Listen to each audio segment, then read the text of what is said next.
Hola, soy Chris Heudick, el gerente de ventas técnicas de la corporación Karnak. Hoy voy a hablar sobre el uso del semen flash de sellado perfecto Karnak 18AF para hacer una reparación en un techo. El 18AF Perfect Seal tiene una consistencia pesada de grado de prueba. Es ideal para trabajar con cualquier tipo de techo de asfalto, techado de asfalto construido y techado modificado.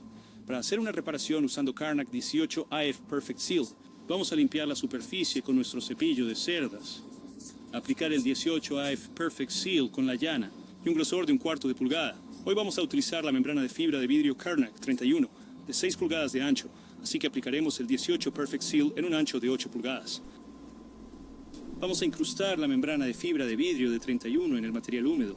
Lo alisaremos y aplicaremos otra capa de 18 amperios Perfect Seal encima, de nuevo, aproximadamente 1/4 de pulgada de grosor. Es excelente en climas cálidos donde se desea una consistencia pesada, ya que tiene una excelente resistencia al deslizamiento, por lo que se puede usar tanto en aplicaciones verticales como horizontales. También es ideal para su uso como cemento en techos de teja. Una vez que termines la reparación, extiende hacia el techo. Todo queda sellado y hermético. Para obtener más información, visite karnatcorp.com.